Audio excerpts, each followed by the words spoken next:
Hello, everyone, and welcome to another episode of the Lead Skill Show, where we like sharing real stories about real entrepreneurs, their journeys, how they started the company, how they went about facing their challenges and rising above them, and where we like interviewing people and leaders in the financial, accounting, and bookkeeping industries. So today we have a great guest with us.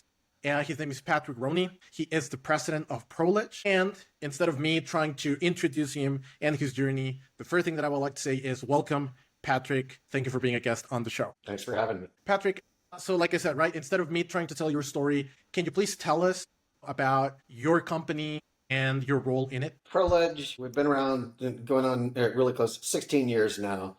We have 5 offices. We're in the major cities in Texas. So we're in Austin, Houston, Dallas, Fort Worth, and San Antonio. And we provide bookkeeping services, QuickBooks support, QuickBooks training, financial analysis to small and medium-sized businesses across Texas. We have just about every industry you can think of as clients. We have hundreds of clients, and my cell phone number is made available to every single client, and they can call me at any time, hopefully not Saturday night at 2:00 in the morning. But other than that, they can call me anytime, and I'll make sure that they're taken care of.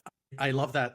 That is honestly rare, in this day and age. I won't name names, right? But a company that I used to work with a CPA firm in Texas, actually. And they went from doing exactly that, right? Like they would answer the phone. We'd never had the mobile phone though. They answered their office phone to now having a messaging service. So now, they can't reach them at all. And Right. that's definitely a big complaint of them. But I'm glad that you guys are doing that still. Yeah, as a matter of fact, we just got a new client who was a client over 10 years ago. Oh, And wow. when they got assigned their account manager, they were told the reason I decided to go with you guys again is because I could call Patrick and he picks up his phone. So it illustrates what you were just talking about. Definitely. Wow. Like, 10 years ago and coming back. Yeah. And I actually have spoken about this with my clients, right? And the good thing is that they all have their phone numbers and not the office number. They can actually reach someone at their company. But yeah, most of them actually do have the mobile number for their clients for them to reach. Great. I'm glad you guys are doing that. So Patrick, just taking me back to the beginning, what inspired you to start, like this entrepreneurial journey that you've been on? Well, I had another business that was related to accounting before this. Prior to this, before the tech crash happened, we were doing a more technology driven, it was a full accounting firm. So we had a CPA firm, bookkeeping department, and we were developing something called digital receipts, which would help automatically categorize transactions when they were placed on a debit or credit card. We had funding arranged for that company, and then the tech crash happened right in the middle, and all our investors pulled out. So we didn't get to finish the patents. Now, American Express does something very similar to what we were working on back then, but there was no patent ever finished. It was just patent pending. And so that company didn't work out as well as I hoped it would. Now, I had a partner that was a MPA, which is a Master's of Public Accountant in addition to a CPA, and he handled all our tax and tax advice for that firm. He passed away from a heart attack suddenly, and it was right before tax time. So I sold that client base to one of the larger CPA firms here in Texas. So after that, I did mostly marketing for different CPA firms, not just in Texas, also in Colorado and a couple of other states. Did that for a while. Then I had a business partner in ProLedge in the beginning, and he approached me and asked me to come help him build this bookkeeping service because I had done it before.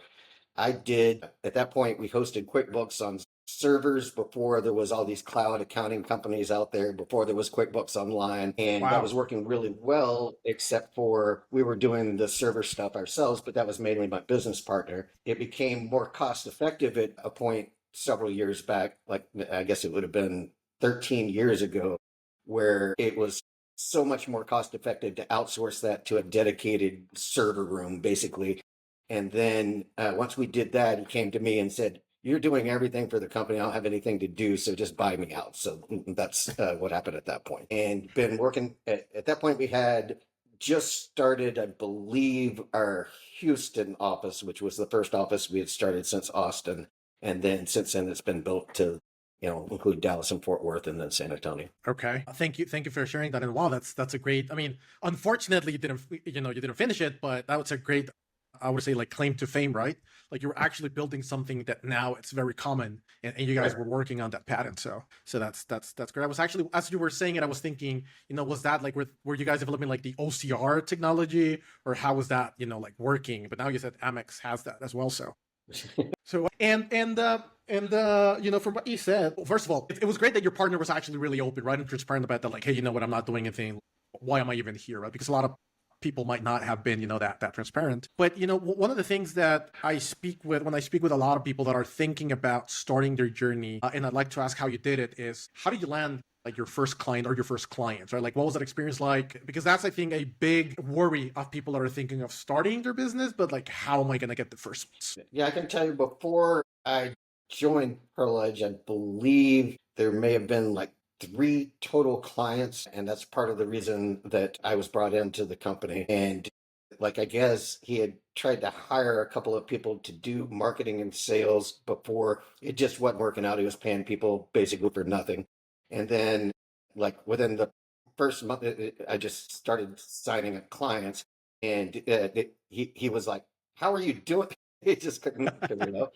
But part of that is just reading people well, being willing to put in the work, handle getting no's, realize that every no is closer to a yes, and just stick at it and gradually build from there. And hopefully quicker than slower. Yeah, I can understand that. Yeah, definitely. From speaking, to like different clients, prospects, or just networking, I think that's one thing that, and I'm about to be 38, right? So I don't want to sound like, oh, I'm 50, 60 years old, I have all the experience in the world, but I do have that experience from when I was younger, actually having to pick up like a landline and call another landline, right? Whether that was a business, a friend, or something, and you had to go through gatekeepers. Right now, the new generations, people coming up, well, you have email, you have LinkedIn, you have TikTok, you have Instagram. There's so many ways out of just trying to reach out to people and avoid the no, right? Because sometimes you don't get the no, you just get ignored, right? But Oh, for sure. I don't think they have that. I don't think they have that muscle development, right? Like you had. I'm not gonna say I did as much, but yeah, like you guys had. It's different, definitely. And I can say I'm a little older than you. And yeah, what you're talking about is going through the gatekeeper on a landline. To start with, it was going through the gatekeeper at the office to talk to the owner. Yeah. Yeah, that was a great story that one of my guests actually shared, where he was talking about when he started. He was running around from office to, he started in New York, right? So he was running around from office to office and like knocking on doors. One of the things that he shared was that one of his earlier partners did something very smart, was she would dial after hours, and she would dial the number and then punch in every extension that she could find just to know exactly who it led to, because they had like that company specifically had the voice automated system, right? So she would be after hours punching in, it's Claire from accounting, oh, it's this from this, oh, it's the CFO, right? And wow, I'm thinking about that. I'm like, wow, that's actually very smart, right? And Right? Oh, I for didn't sure. go through that, but yeah. All right, awesome. And just moving on a little bit, it's, so you were getting no's, and like you said, right, your partner was asking you how you were doing it. Were there any other obstacles that you can remember that you guys were facing in the early days? Yeah, one of them was about going from just having an Austin office, which is where I live, well, Austin area, I live outside of Austin now, but to opening up another office in Houston. Well, Okay. originally we were talking about, at that point I was doing meetings with prospective new clients all in person, and that came naturally to me. It was good. So, the first inclination was for me to be in Houston a lot, Yeah, and of I course. didn't like that idea as much. It's not the quickest drive to go down to do one client meeting Yeah. or potential client meeting. And so I'm like, well, let me try and see if I can do this over the phone. And found that it wasn't quite as high of closing percentage, but it was really close. And once we established that, that was whenever we were able to expand in Dallas, Fort Worth, and San Antonio. Okay.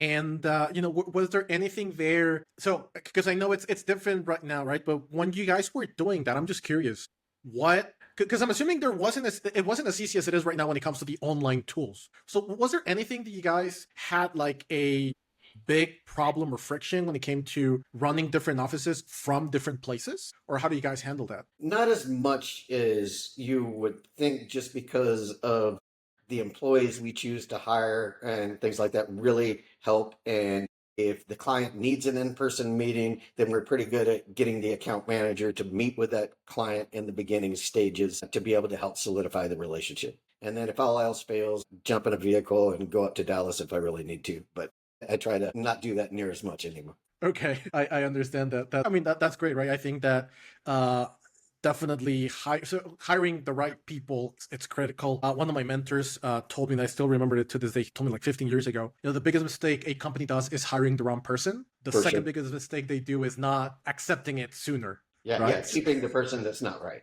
Exactly.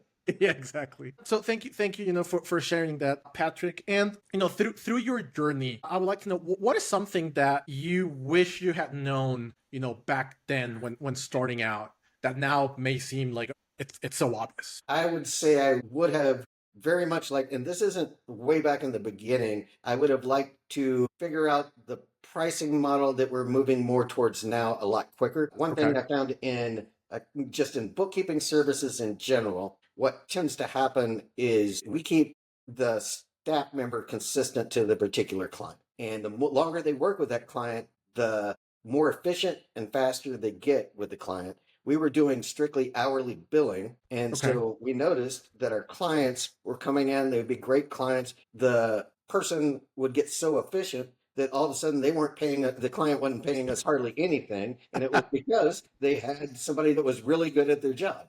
Okay. So we moved to more of a flat fee pricing schedule. And that also enables us to, or it gives the opportunity for our employees to make more money by becoming more efficient. So it's a win-win for both the client and as well as our company and our employees. Okay, right. That's great advice. And I also guess it just makes it so much easier for you guys to just do projections and planning and everything else, right? When you're Yeah, hourly. projections, budgeting, everything related to that. Okay, that's awesome. And yeah, because I've definitely seen it before in terms of like, well, you know what, if I do it too fast, I'm not making more money, so I might as well just, drag it on or something. And Right. It gives your employees an incentive to be inefficient, which makes no sense. That goes against every rule of business. yeah, exactly. Okay, yeah, I've definitely been in those situations in the past, just with companies that do that. So I agree. That's actually great advice. Thank you for that, because I don't think anyone had mentioned that before. So that's an amazing advice, and one that I've seen happen as well, and how it affects positively and negatively on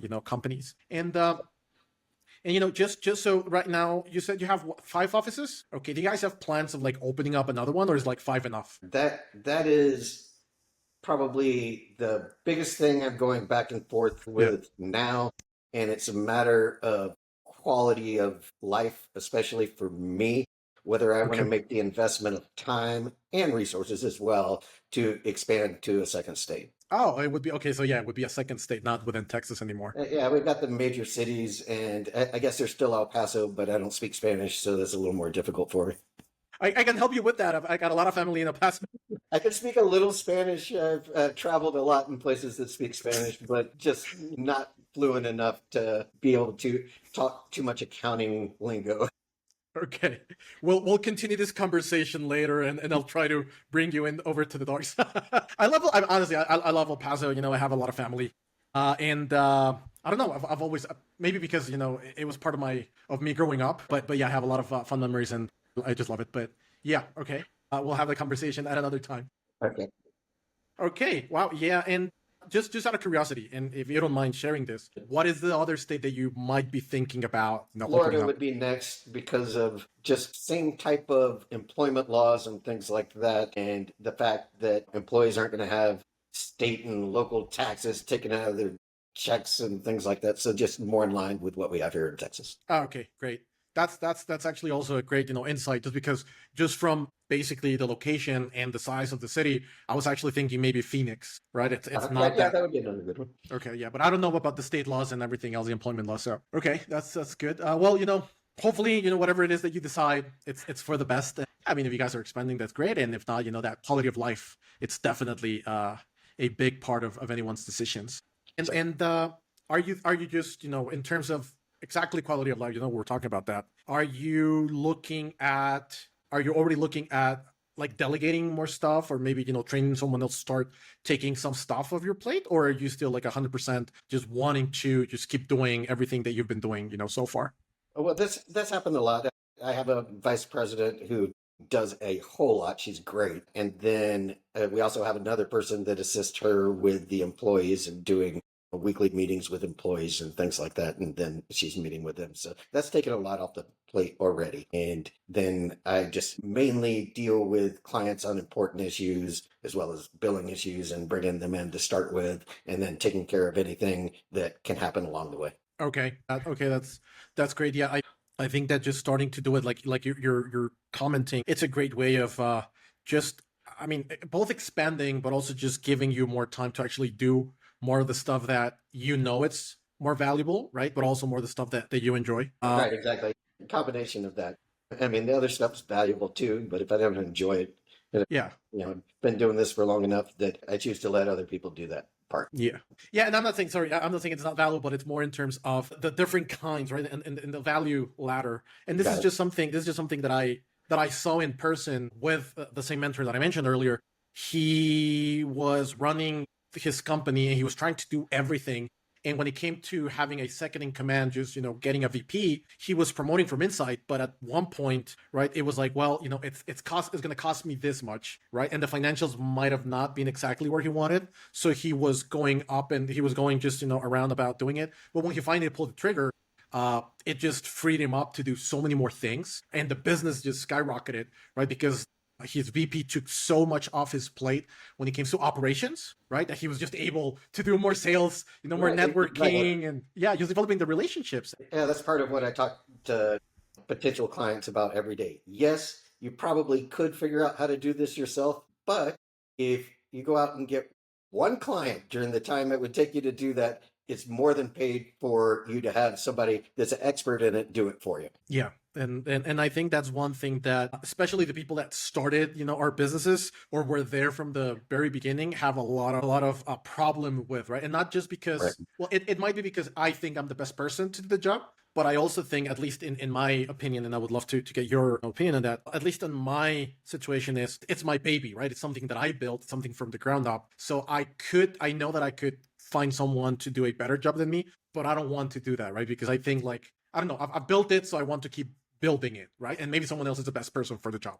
I don't know if you felt that ever. Right. One of the hardest things to do whenever it is your business is to give up some of that control and allow other people to do things that they'll be good at and maybe even better than you. And then that way you can focus on your strengths and you get people that complement you with, they have different strengths than you do. Yeah, no, I completely agree with that. And it might be related, it might be not, but while we're on the subject, because I know that for myself this is the case. The answer to this question is related to what we're just talking about. What does success mean to you personally? Me personally, building something that lasts, and obviously we wanted the company to do well financially. That goes without saying, everybody does. But mainly building something that will last. And for me, it's about helping business owners. For instance, there are a lot of business owners out there that they get their financial statements, they get a balance sheet at the end of the month, and they have no idea what most of the things on that balance sheet actually means. So Yeah. that's part of what we do to the ones that are receptive, is actually explain what they're looking at, and then people are able to more effectively run their business. And so then you feel like you had produced something that's not just for your business, but also help somebody grow their dream. I love that. I love that last part.